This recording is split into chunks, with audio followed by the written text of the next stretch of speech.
What's up guys, TC here and welcome back to Starbound Tips, and today we are taking on the glitch mission. And in this mission, there's basically two phases to it. There's the initial invasion and then there's the dragon. And so what you're going to notice, the most important weapon of this first half is I'm using a sniper rifle with piercing shot. So what this means is that you have single bullets that go through multiple targets, and they actually don't lose any of their damage the more targets they pass through. So it's perfect for this mission, because pretty much 100% of the time these cultists are going to spawn in, and all you got to do is just use your secondary, and they're almost always lined up. And occasionally they'll spawn on the bridge here, but it's pretty easy to handle them. I do kind of supplement my damage output with these the orange stems, and I also use green stems too, just to kind of keep my speed up. You'll also see that there's flying enemies, there's these ballistas, there are archers, and there's sword guys. The archers have super low health, and they die in one hit to a decent sniper rifle. The sword guys, they usually take 2 or 3. But typically speaking, the only ones that might ever hit you in this mission is probably the archers, because they got the range. But you'll see in this this whole battle here, I actually don't have any issues. I hardly even get hit. It's important to take out the ballistas, even though they don't seem dangerous, because they'll actually blow up the keep, like they've got explosive rounds. And yes, right there, that's the most danger it'll really get, is when they spawn directly on you. They will not spawn any further in than the bridge, though, so you're safe inside. I suggest you stay pretty much where I am, because those little flying guys can't hit you, and you're pretty much covered from everything else. They can only spawn to the right side of your screen. After a while, your allies here will finally come in and start pulling some of their own weight around here. The little flying guys, you'll see in this video, I shoot them out of the air pretty quick, but I kind of realized in hindsight you really don't need to shoot them in the air much, because they've dropped these little fireball canisters, and you see they actually damage their own guys, and they can't damage you, so they're really like, there's almost no point in you killing them, because they can't hurt you and they can only hurt their allies. So it's probably a good idea not even to shoot them. I actually take them out in this video, but you really don't need to. These ballistas have pretty high health. They take a lot of shots, regardless of what weapon you're hitting them with. But yeah, it's pretty much this. You just rinse and repeat. It's the same thing here for a while. You just kind of stay in the keep, and yeah, that's the worst, whenever they spawn directly on you. But even still, you can see how quickly you can dispatch them. That piercing shot is so powerful here.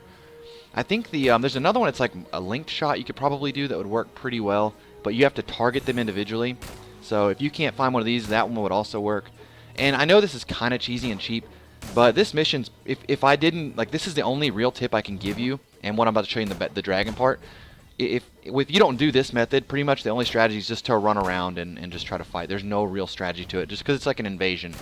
So this way here, you kind of play like a sniper role, and it's not super fun, but the other method is chaotic. So I think we're drawing to the close here of this final mission. I think we're about to be done. We should see if the Baron talks here, and that'll let you know. Yeah, these little flying guys. I think I shot him too. Oh no, there's more. Yeah, you gotta make sure you get when the mission ends or whatever, like this part of it, you have to make sure you kill all of them. Occasionally there's a flying guy up in the far right corner. He like doesn't come over here, so if it doesn't end properly, go check over there.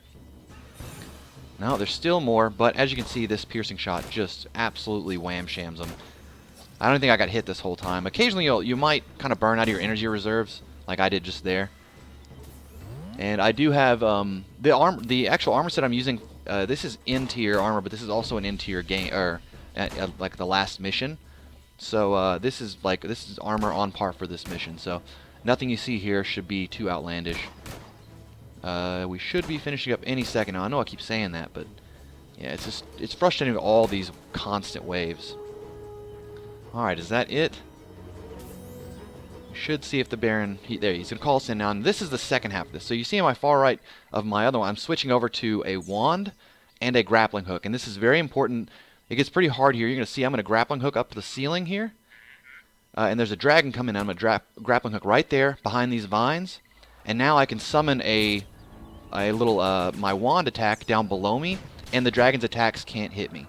So I can just continue to do this. Pretty much you'll never burn through your energy, because by the time it takes you to cast it and restart, the cooldown built into the damn thing is pretty much long enough that you regenerate your energy. So pretty much you can do this all day, and he will never get to you. He won't change positions.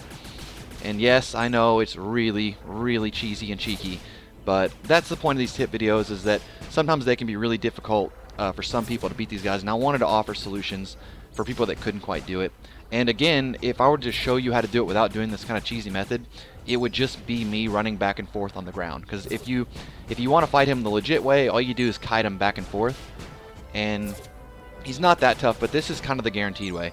You'll also notice, kind of oddly enough here, his little minions are kind of gathering there in the bottom, and they're actually shooting him right now, which I found strange. I'm not sure why it's like that.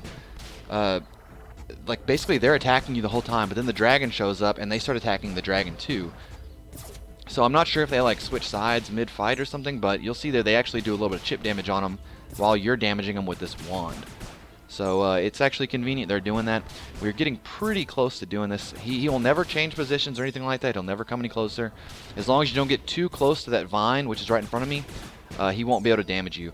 I've messed up a few times and kind of hung a little too close to the wall there, and sometimes the explosion will go through the block and damage you. So yeah, just make sure you do it far enough back.